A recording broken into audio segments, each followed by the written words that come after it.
সম্মানিত উপস্থিতি, আজকে জুমার এই সংক্ষিপ্ত সময়ে আপনাদের অভিমুখে যে বিষয়টি নিয়ে আলোকপাত করার ইচ্ছা পোষণ করেছি তা হচ্ছে জুনুন কাসিল আলাম হাল হুয়া মুজাররাদ মাতা আও সাবাবুন লিদিয়াইল ঈমান। বিশ্বকাপ পাগলামি, এই বিশ্বকাপ উন্মাদন, এটা কি শুধুমাত্র বিনোদন নাকি ইমান বিধ্বংসের কাজ? এই শিরোনামে কিছু কথা বলার প্রয়াস চালাবো ইনশাআল্লাহুল মুস্তাআন।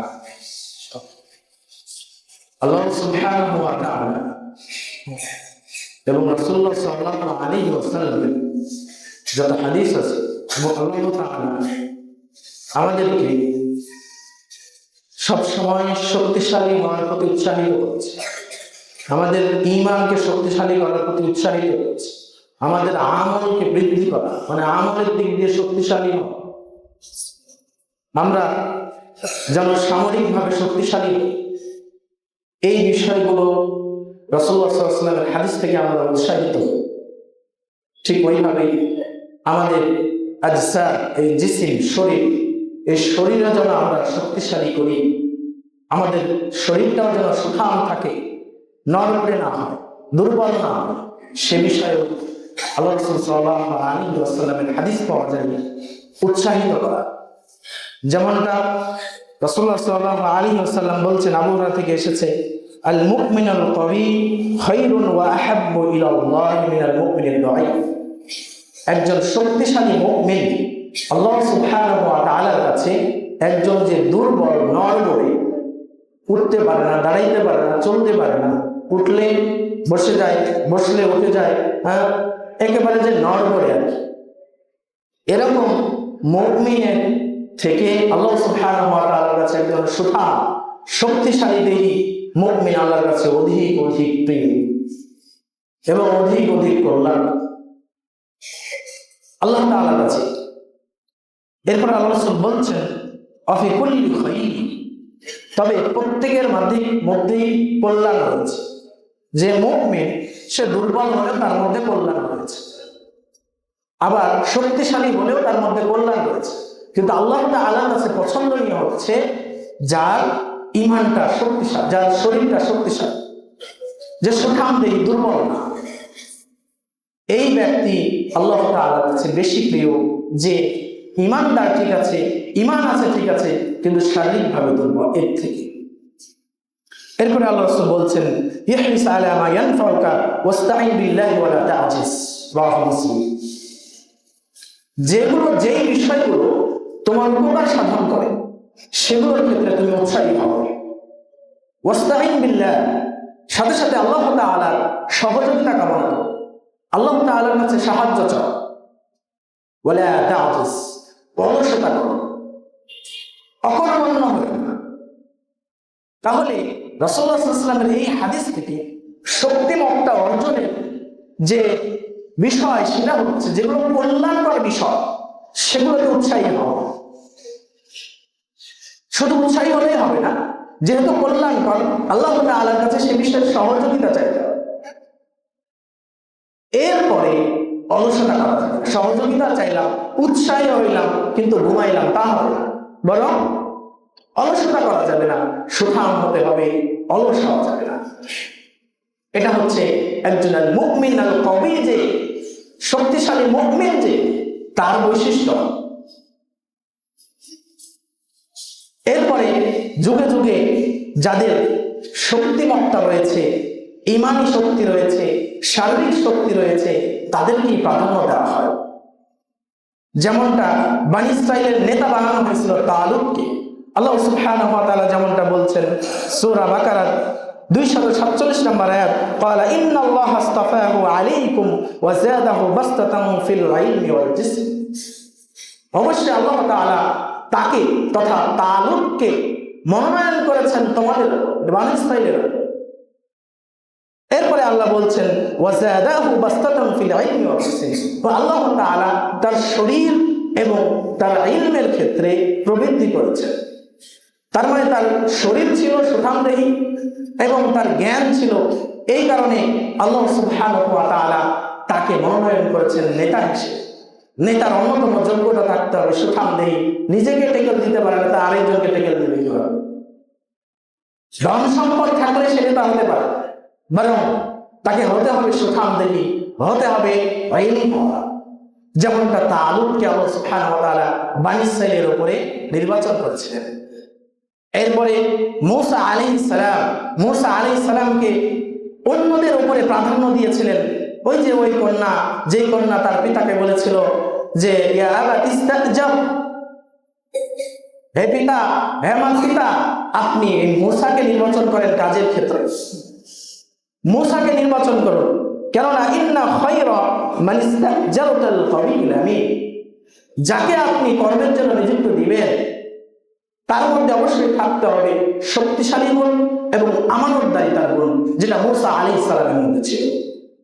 কিভাবে?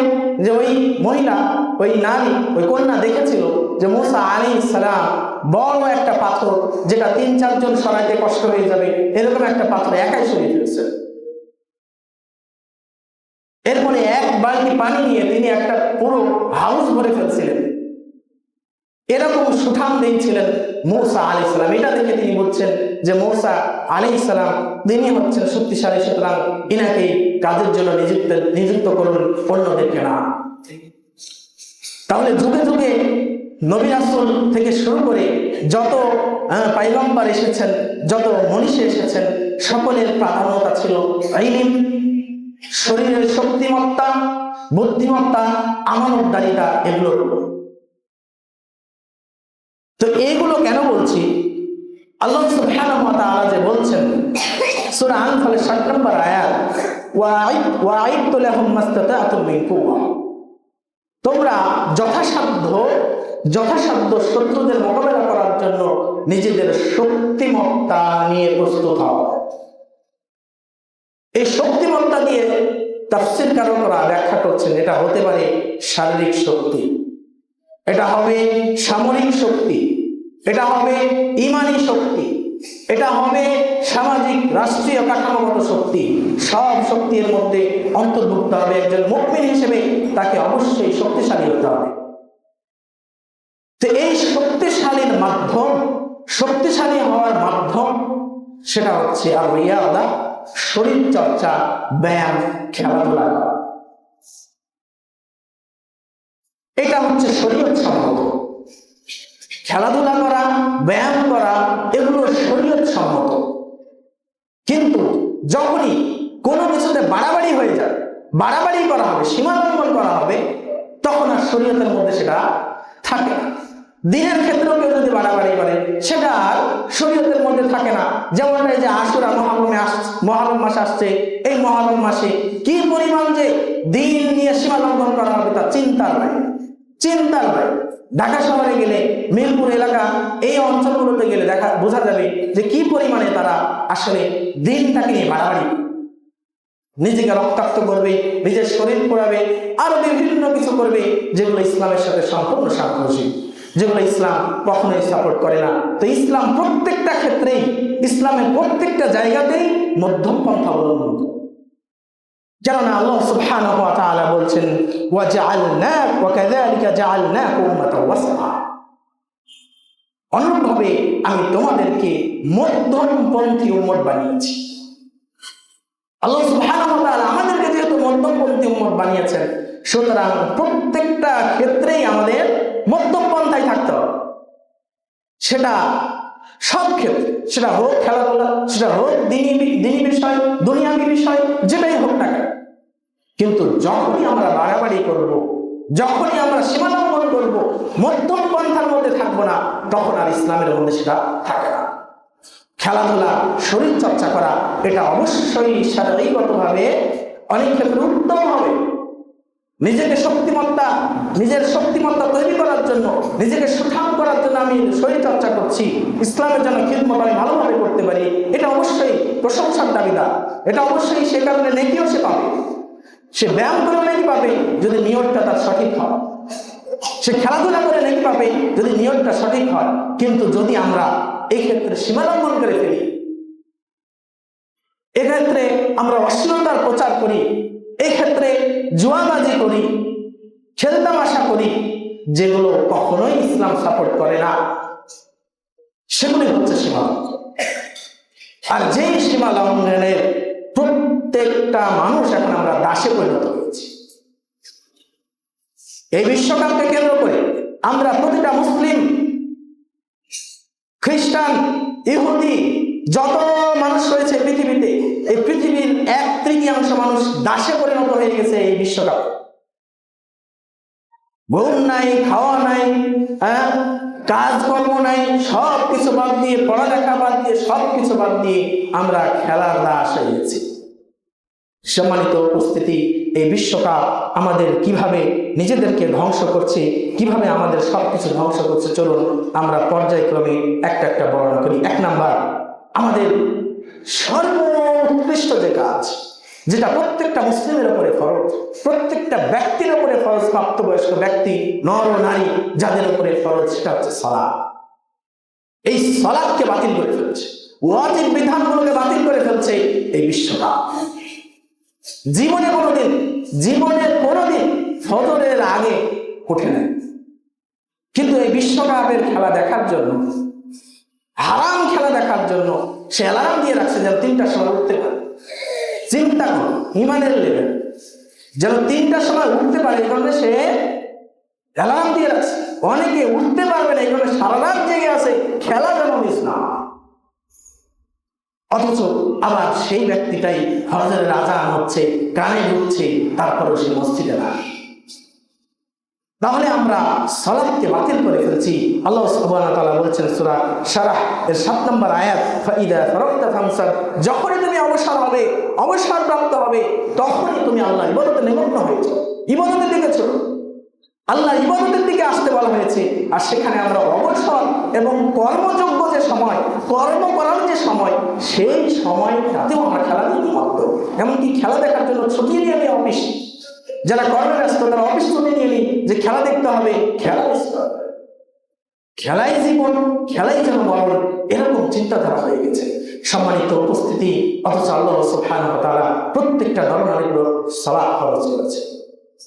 আল্লাহ সাল্লাল্লাহু আলাইহি ওয়াসাল্লাম বলছেন, যারা সালাতে উপস্থিত হয় না, জামাতে উপস্থিত হয় না, তাদের ব্যাপারে বলছেন, লা ইয়ানতাহিয়ান্না রিজালুন আন তারকিল জামা আও লা আহরিকান্না বুয়ুতাহুম,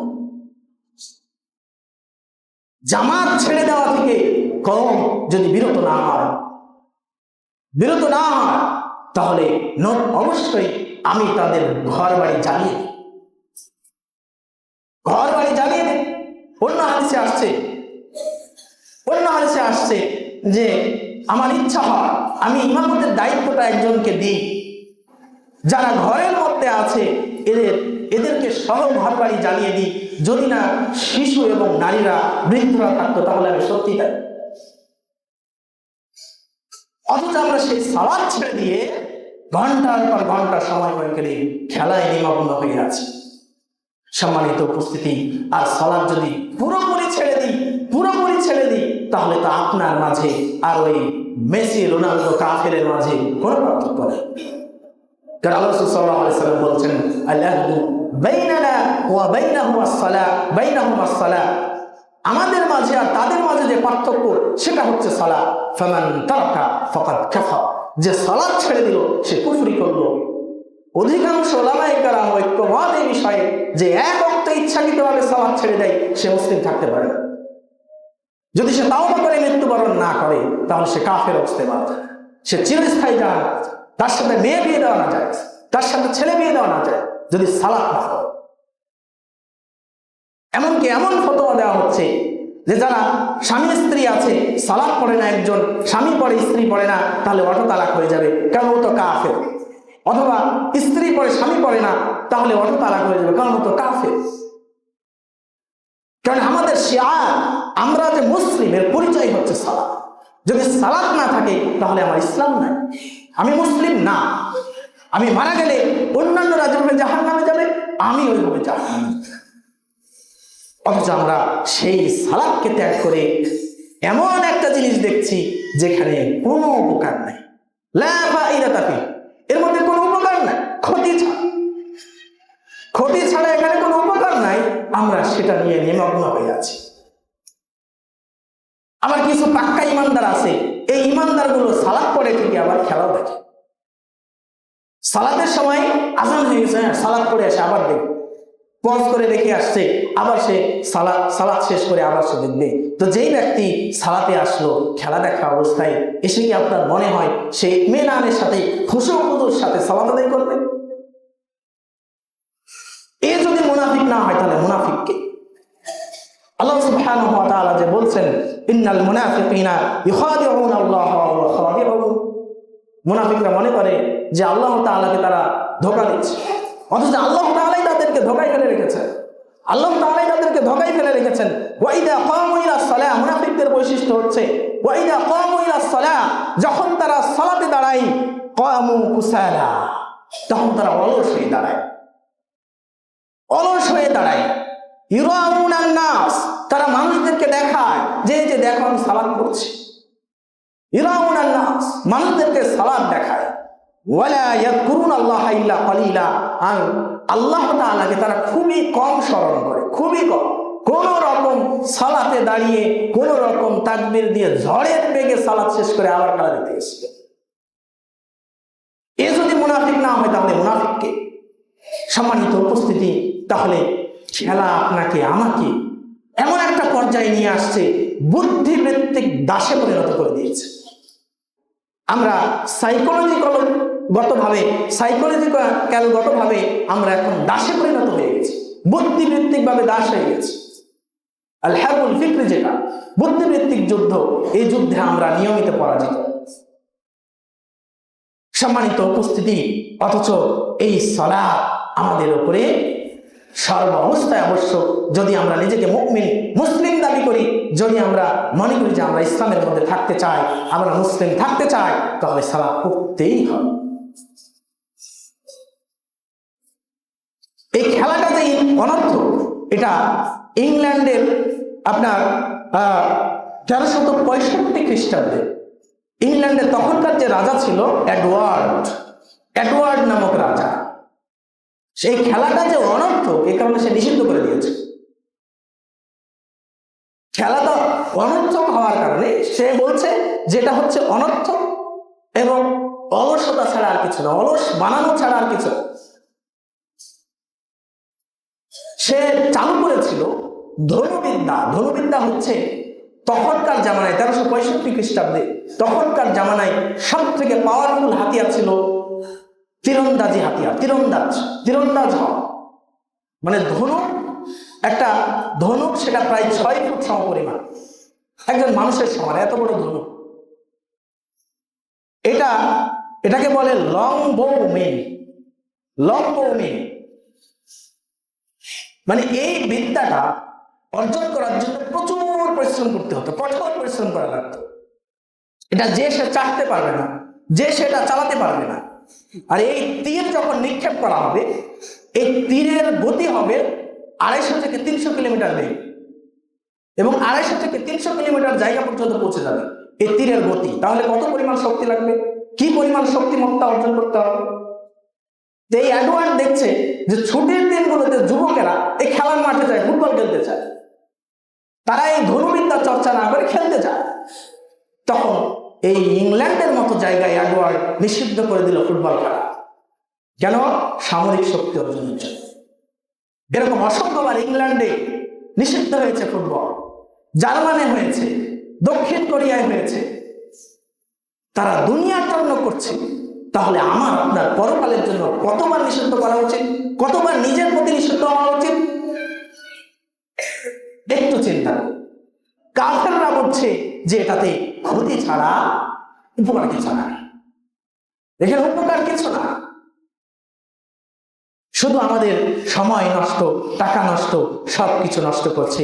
আল্লাহ সুবহানাহু ওয়া তাআলা এই কারণে বলছেন, ইয়া আইয়ুহাল্লাযীনা আমানু লা তুলহিকুম আমওয়ালুকুম ওয়ালা আওলাদুকুম আন যিকরিল্লাহ ওয়া মান ইয়াফআল যালিকা ফাউলাইকা হুমুল খাসিরুন। সূরা মুনাফিকুনের 9 নম্বর আয়াত, হে ঈমানদারগণ, তোমাদের সন্তান সন্ততি, তোমাদের ধন সম্পদ যেন তোমাদেরকে আল্লাহর জিকির থেকে মুখ ফিরিয়ে না রাখে। যারা এটা করবে তারাই হচ্ছে ক্ষতিগ্রস্ত, যারা এটা করবে তারা ক্ষতিগ্রস্ত। তার মানে যে জিনিসটা আপনাকে আমাকে দুনিয়া প্রতি মত্ত রাখবে, আল্লাহর জিকির থেকে দূরে রাখবে, সেই জিনিস যে করবে সেই ক্ষতিগ্রস্ত। এই আয়াত অনুযায়ী অবশ্যই যারা খেলার সাথে নিমগ্ন হয়েছে এরা ক্ষতিগ্রস্তের মধ্যে রয়েছে, এতে কোনো সন্দেহ নেই। এতে 100-200% সত্য কথা যে যারা আমাদের মধ্যে রয়েছে খেলার সাথে সংযুক্ত হয়ে আছে, খেলা দেখার সাথে সংযুক্ত হয়ে আছে, অবশ্যই তারা ক্ষতির মধ্যে নিমজ্জিত হয়ে আছে। এরপরে দ্বিতীয় নাম্বার, আমাদের সব থেকে বড় যে গুরুত্বপূর্ণ বিষয়, সব থেকে গুরুত্বপূর্ণ যে বিষয় সেটা হচ্ছে সময়, আল-ওয়াক্ত। এই সময়টাকে তারা নষ্ট করে ফেলছে। এই বিশ্বকাপ নামক ওর অসুখটা, এই জ্বরটা, এই বিস্ফোরণটা, ক্যান্সারটা আমাদের সময়টাকে গোগ্রাসে গিলে যাচ্ছে। অথচ এই সময়ের মূল্য আল্লাহ সুবহানাহু ওয়া তাআলার কাছে কত বেশি। আল্লাহ তাআলা বলে আজ সময়ের কসম। অসংখ্য জায়গায় আল্লাহ তাআলা সময় নিয়ে কসম, আল-লাইল ওয়াদ-দুহা, রাতের কসম, সকালের কসম। আল্লাহ তাআলা কসম করেছেন প্রত্যেকটা সময় আল্লাহ তাআলা সেই বিষয়ের কসম বারবার করেন যে বিষয়টা আল্লাহর কাছে সবথেকে বেশি গুরুত্ব। তো সময়টা এমন একটা বিষয়, সময়ে যদি আমি কাজ না করি, সময়কে যদি মূল্যায়ন না করি, তাহলে সময় আমাকে শেষ করে দিবে। এই কারণে আরবিতে একটা প্রবাদ বলা হয়, ফাইল্লাম তাকতাউ ফাইন্নাহু ইয়াকতাউ। যদি আমি সময়ের মূল্যায়ন না করে, সময়কে মূল্যায়ন না করে যদি সময়কে কাটতে না পারো, তাহলে সময় তোমাকে কেটে দিবে, মানে সময় তোমাকে ধ্বংস করে দেবে। তোমার এখন পড়াশোনার বয়স, তোমার এখন কর্মের বয়স, কর্ম করবা, তুমি পড়াশোনা করবা না, দিন রাত সময় ব্যয় করে খেলাধুলা দেখছো, খেলাধুলা করছো, তাহলে সময়ের অবমূল্যায়ন হচ্ছে। অবশ্যই আর 5-10 বছর পরে গিয়ে আফসোস ছাড়া কিছুই করা, শুধু আফসোস করতে হবে যে এই সময়গুলো মূল্যায়ন করলে হয়তো আজকে আমি এরকম জায়গায় আসতাম, এরকম জায়গায় পৌঁছাইতাম। আল্লাহ সাল্লাল্লাহু আলাইহি ওয়াসাল্লাম বলছেন, ইবনে আব্বাস থেকে বর্ণিত, নি'মাতানি মাগবুনুন ফীহিমা কাসীরুম মিনান নাস আস-সিহহাতু ওয়াল ফারাগ। আল্লাহ তাআলা যতগুলো নিয়ামত দিয়েছেন, এই নিয়ামতগুলোর মধ্য থেকে 2টা নিয়ামতের মধ্যে অধিকাংশ মানুষ ধোঁকায় পড়ে যায়, অধিকাংশ মানুষ ধোঁকায় পড়ে আছে।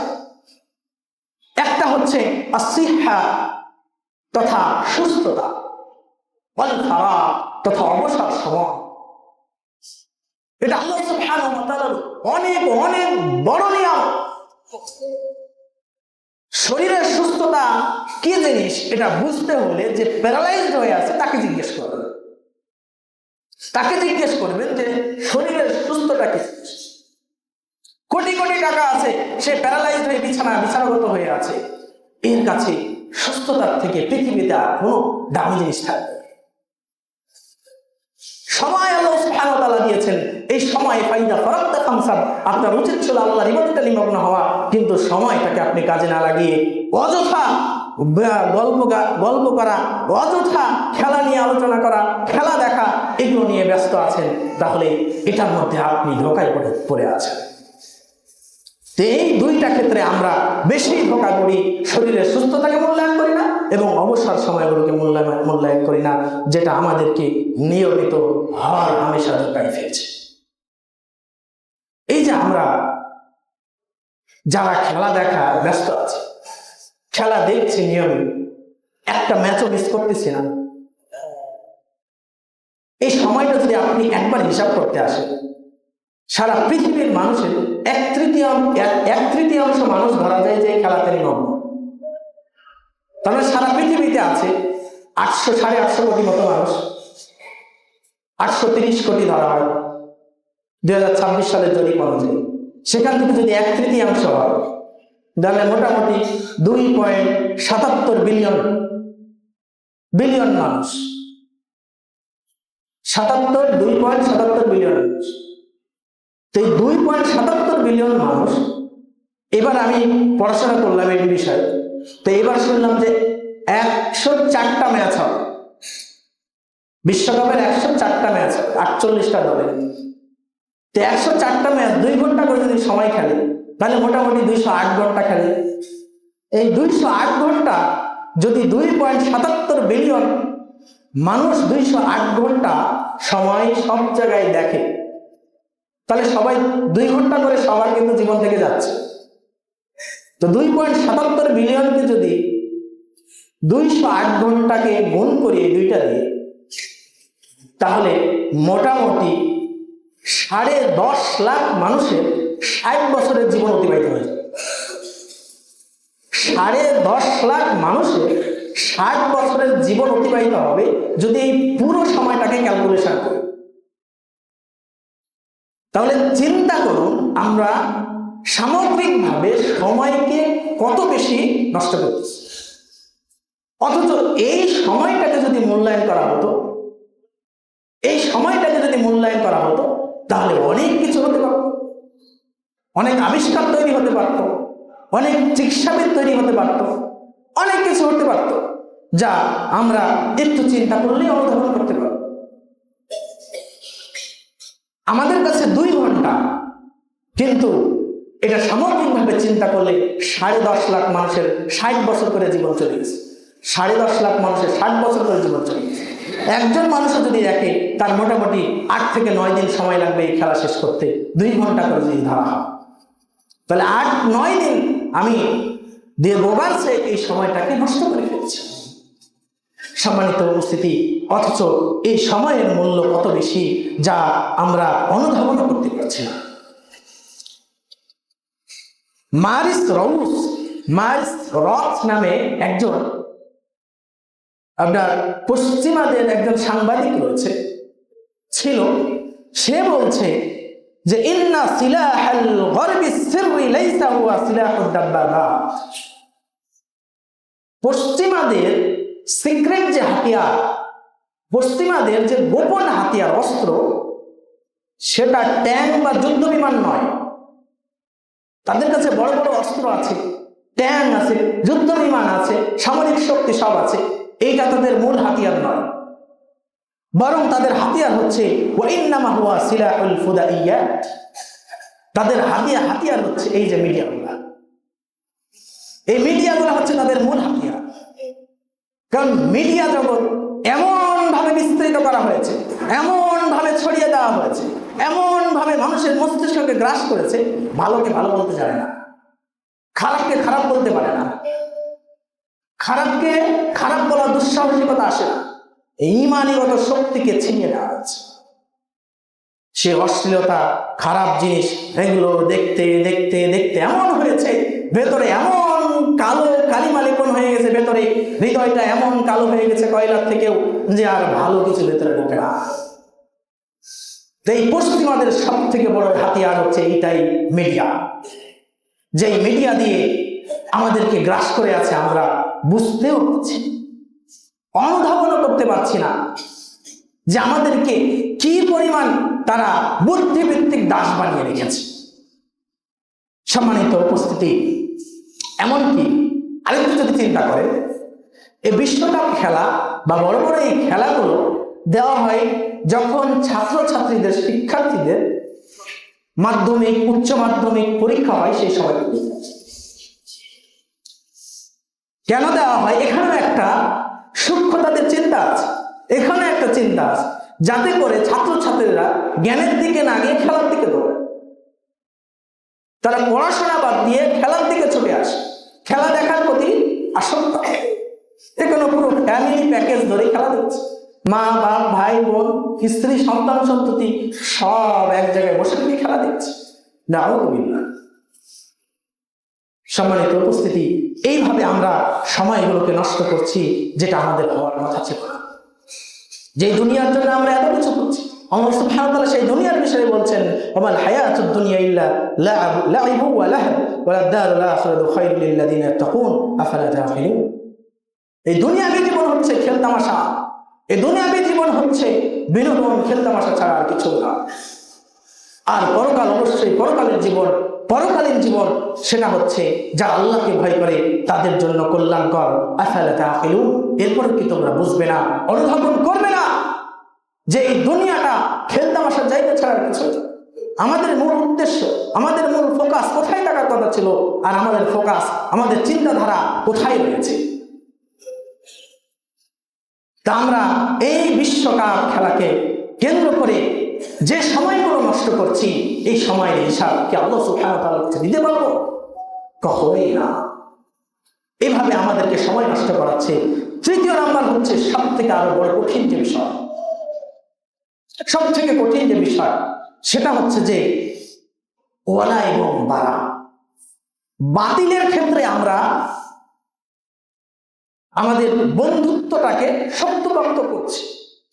যেগুলো বাতিল, সেগুলোর ক্ষেত্রে আমাদের বন্ধুত্ব, তাদের প্রতি ভালোবাসার দরজা আমার বেড়ে গেছে, এবং তাদের থেকে যে বিচ্ছিন্ন হতে হবে, এই কাফের মুশরিকরা যে আল্লাহর শত্রু, ইহুদি খ্রিস্টানরা যে আল্লাহর শত্রু, এখান থেকে যে আমাদের বিচ্ছিন্ন হইতে হবে, এইটা আমরা ভুলে গেছি। এটাকে দুর্বল করে দিয়েছে তারা, যেটা একজন মুসলিমের ঈমান চলে যাওয়ার কারণ হতে পারে। এই খেলাকে কেন্দ্র করে ব্রাজিল আর্জেন্টিনার সাপোর্ট করতে গিয়ে, আরো অন্যান্য দলকে সাপোর্ট করতে গিয়ে কি পরিমাণ যে পাগলামি আমাদের দেশে চলে, তা আপনারা ভালো করেই জানেন। 5 কিলোমিটার ধরে সে পতাকা লাগিয়েছে ব্রাজিলের অথবা আর্জেন্টিনা, নিজের পকেট খরচ করে, নিজের ঘাম ঝরানো টাকা দিয়ে 5 কিলোমিটার ধরে পতাকা লাগিয়েছে। ছাদে ছাদে তাকালে এখন দেখা যায় পতাকা, শহরের অলিতে গলিতে গ্রামে গঞ্জে দেখা যায় পতাকা, অথচ তারা হচ্ছে কাফের। তারা হচ্ছে কাফের, তারা হচ্ছে কাফের। তারা মরলে, তওবা করে না মরলে, ইসলাম ধর্ম গ্রহণ করে না মরলে জাহান্নামে যাবে চিরস্থায়ী। এতে কোনো সন্দেহ নেই। যে সন্দেহ করবে সেও কাফের, যে সন্দেহ করবে সেও কাফের। যে মেসি এখন যদি মারা যায় ঈমান আনয়নের আগে, সে যদি মারা যায় সে জান্নাতে যাবে, এটা যদি কেউ মনে করে, অথবা যদি মনে করে সে জাহান্নাম থেকে মুক্ত পাবে, যদি মনে করে, সেও কাফের হয়ে যাবে। কারণ ঈমান চলে যাওয়ার অন্যতম একটা কারণ যে কাফের যে তার ব্যাপারে সন্দেহ পোষণ করা, এ কারণে ঈমান চলে যায়। আমাদের এই বাংলাদেশে এমনও হচ্ছে যে ব্রাজিল আর্জেন্টিনার সাপোর্ট করতে গিয়ে রাসূলের হাদিস নিয়ে ঠাট্টা বিদ্রুপ করছে, রাসূলের হাদিস নিয়ে ঠাট্টা বিদ্রুপ করছে, না যে এই খেলা ইসলামের কোনো বিষয় না, ইসলামের সাথে সংশ্লিষ্ট হবে না, অথচ ইসলামকে বুড়া আঙুল দেখিয়ে সে সব কিছু করছে। আমাদের ভালোবাসা হবে ইসলাম, আমাদের আদর্শ হবে মুহাম্মদ সাল্লাল্লাহু আলাইহি ওয়াসাল্লাম, মুহাম্মদ সাল্লাল্লাহু আলাইহি ওয়াসাল্লামের পন্থা সুন্নাহ হবে আমাদের জীবন। কিন্তু আমাদের জীবন চেহারা কাটিং হয়ে গেছে মেসি আর নেইমারের মতো।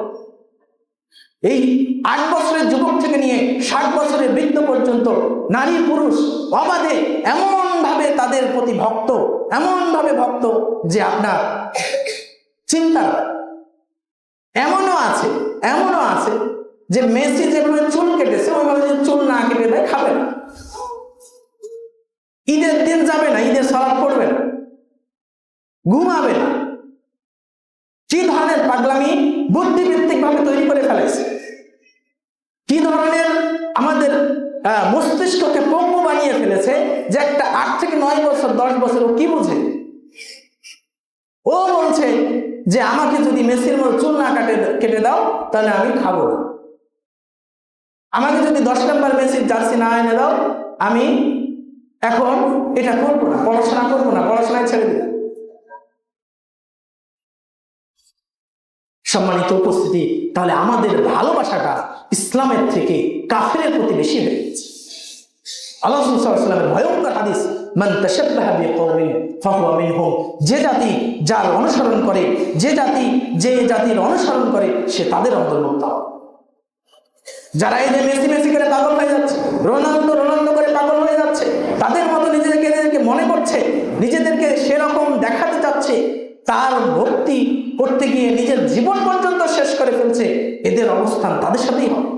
কাল কিয়ামতের মাঠে তাদের সাথে হাসর নাসর হবে, যদি না তওবা করে সে মারা যায়। এজন্য সাবধান। সম্মানিত উপস্থিতি, আমরা বুদ্ধিভিত্তিক ভাবে এভাবে দাস হয়ে গেছি, যা চিন্তাও করতে পারছি না। আমরা যেই ব্যক্তিদের জার্সিগুলো পড়ছি, আমরা চিন্তা করতে পারছি না যে এরা কি পরিমাণ মুসলিম বিদ্বেষী, কি পরিমাণ মুসলিমদেরকে অনাচার করে গেছে, অত্যাচার করে গেছে, এটা আমরা চিন্তাও করতে পারছি না। আমাদের চিন্তার লেভেলও নাই। স্পেনের যে ঘটনা, তারিক বিন জিয়াদ 711 হিজরিতে যখন স্পেন বিজয় করেন, খ্রিস্টাব্দে 711 খ্রিস্টাব্দে তারিক বিন জিয়াদ স্পেন বিজয় করেন, তখন স্পেন ছিল আন্দালুস না, আন্দালুস নামে স্পেন ছিল। এই জায়গাগুলোতে মুসলিমদের বসবাস ছিল, প্রায় 800 বছর পরে মুসলিমদের শাসন ছিল। সেখানে বড় বড় জগৎ বিখ্যাত ইমাম তৈরি হয়েছে। ইমাম কুরতুবী রাহিমাহুল্লাহ, কুরতুবা, কর্ডোবা, এখন যেটা কর্ডোবা নামে পরিচিত বিখ্যাত শহর, এই কর্ডোবা তখন ছিল কুরতুবা। ইমাম কুরতুবীর জন্ম এখানে, বিখ্যাত তাফসিরে কুরতুবীর লেখক ইমাম কুরতুবী রাহিমাহুল্লাহ। হাফিজ ইবনে আব্দুল বার, মুওয়াত্তা মালিকের বিখ্যাত ব্যাখ্যা গ্রন্থাগার, তার জন্ম এখানে। এরপরে হচ্ছে ইমাম শাতিবী রাহিমাহুল্লাহ, মুওয়াফাকাতের গ্রন্থাগার, তার জন্ম এখানে।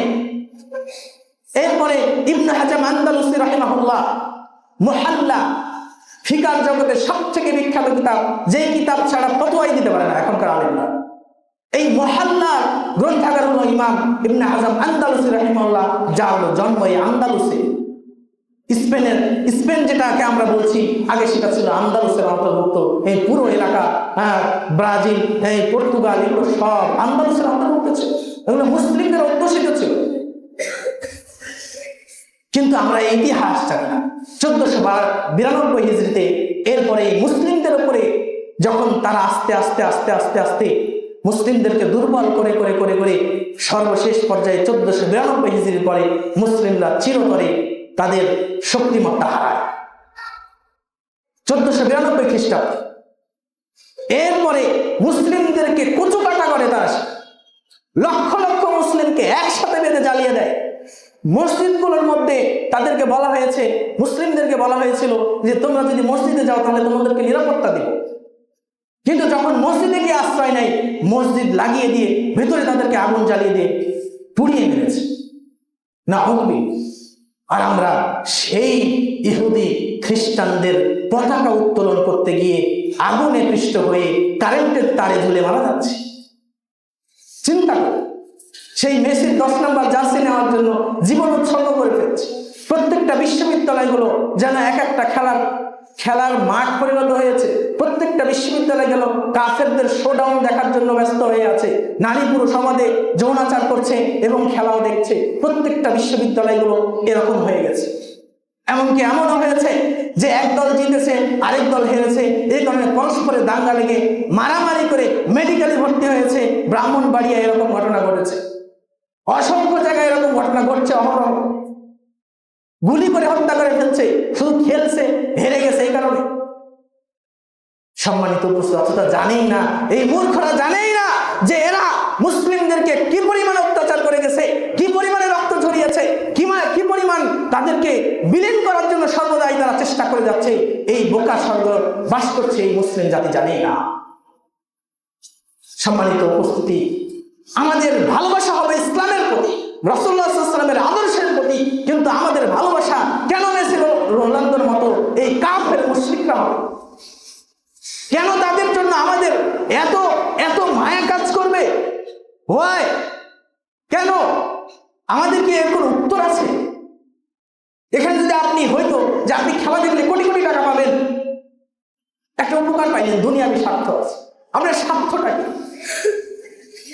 আপনার উদ্দেশ্যটা কি এখানে? এই জায়গায় আমি আপনি যে সময় নষ্ট করছি, ঘন্টার পর ঘন্টা বসে থেকে তাদের অশ্লীলতা দেখছি, তাদের খেলাধুলা দেখছি, এখানে আমাদের উপকারটা কি, ফায়দাটা কি? কোনোই ফায়দা। এজন্য আমরা সতর্ক হই। আমাদের যে মুসলিমদের প্রতি তারা যে টর্নেডো চালিয়েছে, যে অত্যাচার চালিয়েছে, এগুলো দেখে আমাদের সতর্ক হতে হবে। কেননা আমরা একজন মুসলিম আরেকজন মুসলিমের ভাই, একজন মুসলিমের শরীরে আঘাত লাগবে অন্য মুসলিম ক্রন্দন করবে, অন্য মুসলিমের হৃদয়ে রক্তক্ষরণ হবে। কিন্তু এখন এমন হয়েছে যে কাফের জন্য আমাদের মায়া কান্না হচ্ছে, কাফের জন্য আমাদের হৃদয় কান্নায় ভেঙে পড়ছে যে কেন গোলটা দিল না, এই কারণে সে কাঁদতেছে। চিন্তা করতে পারেন কেন সে জিততে পারলো না, তার দল এ কারণে সে কাঁদছে, খাওয়া নাই, ঘুম নাই, জেগে সে সময় নষ্ট করে যাচ্ছে। চিন্তা করতে পারেন কি ধরনের পাগলামি? এটা পাগলামি না, এটা ঈমান চলে যাওয়ার কারণ হবে। ঈমান চলে যাওয়ার কারণ হবে, ঈমান আপনার ভেতর থেকে পুরোপুরি চলে যাওয়ার কারণ হবে। এজন্য আমরা সতর্ক হই, এই কাফের মুশরিকদের থেকে সতর্ক হই। আল্লাহ সুবহানাহু ওয়া তাআলা আমাদেরকে তৌফিক দান করুন, আল্লাহুম্মা আমিন। কাফেরদের এটা অন্যতম একটা চাল, এই ইহুদি খ্রিস্টানদের অন্যতম চাল। এরা সবসময় মুসলিমদের শত্রু, চিরস্থায়ী শত্রু, সব সময় তারা শত্রু, কখনো তারা বন্ধু না। মুখে তারা যতই বন্ধু বন্ধু কখনো ওই তারা বন্ধু না, এরা মুনাফিক। সব জায়গায় মুনাফিকি করবে, যেটা তারা ইতিহাসের পাতায় পাতায় তারা দেখিয়ে গিয়েছে। তো এদের অন্যতম একটা বিষয়, সেটা হচ্ছে এই খেলাকে কেন্দ্র করে মানুষদেরকে অন্যদিকে বিমুখ করে রেখেছে। মানুষদের সময়গুলো তারা ঠিকই নিয়ে নিচ্ছে, এই সময়ে পেছনে তারা এমন বড় বড় চাল তৈরি করছে চিন্তার বাইরে। 1982 সালে লেবাননে বিশ্বকাপ হয়েছিল সেই সময় 1982। তো লেবাননে ইসরায়েল হামলা চালিয়েছিল, প্রায় শত শত হাজার হাজার মানুষ মুসলিমকে হত্যা করেছে। তো এটা কেন করেছে? কারণ খেলা যখন দেখানো হয়, খেলার সময় পুরো মিডিয়ার কভারেজটা খেলার প্রতি ফোকাস থাকে। এই সুযোগে পেছন থেকে যদি হত্যা করে ফেলে, মিডিয়া খুব বেশি লাফালাফি করবে না, মিডিয়া এটা খুব বেশি আসবে না। 1982 সালে এরকম হয়েছে। আরো কত সময় হয়েছে যা আমরা চিন্তাও করতে পারবো না। প্রত্যেকটা জায়গায় জায়গায় মুসলিমরা আজকে নির্যাতিত, মুসলিমরা নিপীড়িত কাফের মুশরিকদের দ্বারা। কিন্তু আমরা এরপরেও তাদের প্রতি ভালোবাসা দেখাই, তাদের প্রতি আমাদের মোহ বেড়েই গেছে, যেগুলো আমাদের ঈমান চলে যাওয়ার কারণ হতে পারে। এরপরে পঞ্চম নাম্বার, সেটা হচ্ছে, এটা বলে শেষ করব, যে পরিমাণ এই খেলাকে কেন্দ্র করে টাকা পয়সার বিনিয়োগ, যে পরিমাণ টাকা পয়সাকে অপচয় করা হয়, চিন্তা করতে পারবে। Billion billion trillion trillion dollar, যা আমাদের চিন্তার লেভেলেরও বাইরে। কি পরিমাণ বিজনেস হয়, খেলোয়াড়গুলো এক একটা পণ্য, বড় বড় বিজনেসম্যানদের কাছে এক একটা পণ্য খেলোয়াড়। যে যত বেশি কোটি টাকা দিবে, যত বিলিয়ন কোটি টাকা দিবে, তার সে হয়ে যাবে, তার গোলামি করবে। আর ব্যবসায়িক প্রতিষ্ঠানগুলো তারা তাদের স্পন্সর করে এই খেলোয়াড়দেরকে দিয়ে। কোটি কোটি টাকা, বিলিয়ন বিলিয়ন ট্রিলিয়ন ট্রিলিয়ন কোটি টাকা তারা এর পেছনে খরচ করছে, অনর্থ। একজন খেলোয়াড়ের বেতন যারা ভালো লেভেলে আছে, তাদের বাৎসরিক আয় প্রায় 50 বিলিয়ন ডলার। 50 বিলিয়ন ডলার কত হয় জানেন? 600 কোটি টাকা। প্রতি বছরে তাদের আয় হচ্ছে 600 কোটি টাকা। প্রতি মাসে ইনকাম 50 কোটি টাকা। প্রতিদিনের ইনকাম তাহলে প্রায় 2 কোটি টাকার কাছাকাছি। প্রতিদিনের ইনকাম। সে কি করবে? তার কোনো না আছে কোনো ব্যাকগ্রাউন্ড যোগ্যতা, না আছে তার জ্ঞান, না আছে তার ইলম, কিচ্ছু নাই। শুধু পা দুইটা আছে, এই পা দুটা বাড়াইতে পারে, পা দুইটা দিয়ে বাড়াইতে পারে। এই বাড়ানোর কারণে তার প্রতিদিনের ইনকাম 2 কোটির কাছাকাছি। চিন্তা করে। অথচ একজন ডাক্তার যে জীবন বাঁচানোর পেছনে সহযোগিতা করে, একজন শিক্ষক যে মানুষকে মানুষের মতো বানাতে সাহায্য করে, একজন আলেম যে পথ প্রদর্শক, এই অন্ধকার অমানিসার মধ্যে ডুবে আছে এই প্রজন্মের পথ প্রদর্শক, সেই আলেমের বেতন, তার একদিনের বেতনে পুরো আলেম গোষ্ঠীর বেতন হবে। মানে বেতন কি বলে, যে পুরো আলেম গোষ্ঠীর যে বেতন, সেই বেতনটা এর একদিনের বেতনের সমপরিমাণ হবে। তাহলে চিন্তা করুন যে আমাদেরকে কিভাবে পাগল বানিয়ে রেখেছে, যেখানে না আছে কোনো উপকার, না আছে ফায়দা, তারপরেও billion billion trillion trillion dollar সেখানে তারা ব্যয় করছে, যাতে করে মুসলিমদের ঈমানি শক্তিকে ছিন্ন করা যায়। আগে যারা প্রকৃত ইমানদার ছিল, এই রাস্তা দিয়ে কোনো নারী যদি অর্ধনগ্ন পোশাক বা মোটামুটি শালীন হয়ে গেছে এরকম পোশাক পরে যাইতো, তো বের হতে পারতো না মানুষের কথায়, পরিবারে ওর নামে রিপোর্ট যাইতো। কিন্তু এখন যদি খালি গায়ে বের হয়, তারপরে কেউ কিছু বলার আছে? কেউ কিছু বলার আছে? কেন বলার নাই? কারণ আপনি তো হাতে প্রতিদিন খালি গায়ে দেখেন, প্রতিদিন হাতে খালি গায়ে জিনিস দেখেন, অর্ধনগ্ন পোশাক পরিহিত নারীদেরকে দেখেন। এই দেখতে দেখতে আপনি অভ্যস্ত হয়ে গেছেন। অভ্যাস হয়ে যাওয়ার কারণে এগুলো আপনার ব্রেনে আর প্রভাব পড়ে না। যখন আপনি একটা খারাপ জিনিস দেখতে দেখতে দেখতে দেখতে অভ্যাসে পরিণত করে ফেলবেন, তখন এটা নর্মালাইজড হয়ে যাবে, নর্মাল হয়ে যাবে, একেবারে নর্মাল হয়ে যাবে। সেইটাই হয়েছে। আর কিছুদিন পরে বিকিনি পরে ঘুরে বেড়ালেও, ঢাকা শহরে অনেক জায়গায় শুরু হয়ে গেছে, বিকিনি পরে ঘুরে বেড়ালেও আপনার কোনো যায় আসবে না। কেননা ওয়েস্টার্ন কালচার যেটা, ওই যে মারিস আর রথের যে কথাটা বললাম, তাদের সব থেকে বড় হাতিয়ার হলো মিডিয়া। এই মিডিয়া দিয়ে আপনাকে আমাকে দাস বানিয়ে ফেলছে। এই মিডিয়া ব্যবহার করে, ইন্টারনেট ব্যবহার করে প্রতিটা ব্যক্তির, যুবকের হাতে, নারী পুরুষের হাতে এই মোবাইল দিয়ে আমাদেরকে বুদ্ধিভিত্তিক দাস বানিয়ে ফেলেছে, যা আমরা চিন্তাও করতে পারছি না। সম্মানিত উপস্থিতি, তো আমাদের এই বিষয়গুলো মুসলিম হিসেবে লক্ষণীয়। আমাদের সতর্ক হওয়ার সময় চলে এসেছে। সতর্ক হতে হবে। আমরা যদি নিজেকে ঈমানদার দাবি করি, মুসলিম দাবি করি, যদি জাহান্নাম থেকে মুক্ত হতে চাই, জান্নাত পেতে চাই, না হলে অবশ্যই আমাদেরকে সতর্ক হতে হবে এই বিষয়গুলো থেকে। এটা আপনার আমার জীবনের কোনো উপকার নাই, কোনো উপকার নাই ক্ষতি ছাড়া। সময়কে শুধু নষ্ট করা ছাড়া আর কিছু না। আপনি এই সময় অনেক কিছু করতে পারবেন, আপনার আমার অনেক প্রোডাক্টিভ কাজ হবে এই সময়ে। এজন্য আমরা সতর্ক হই। আল্লাহ সুবহানাহু ওয়া তাআলা আমাদেরকে তৌফিক দান করুন। আল্লাহুম্মা আমিন। আল্লাহ সুবহানাহু ওয়া তাআলা যেন আমাদের এই ধরনের মহামারী যে বিষয়গুলো রয়েছে, বিশ্বকাপ এর মতো মহামারী, আরো যত মহামারী রয়েছে, এর থেকে আরো ভয়াবহ মহামারী রয়েছে, প্রত্যেকটা মহামারী, অশ্লীলতা, বেহায়াপনা, সবকিছু থেকে আল্লাহ তাআলা আমাদেরকে হেফাজত করুন। আল্লাহুম্মা আমিন। ওয়া আখিরু দাওয়ানা আলহামদুলিল্লাহ।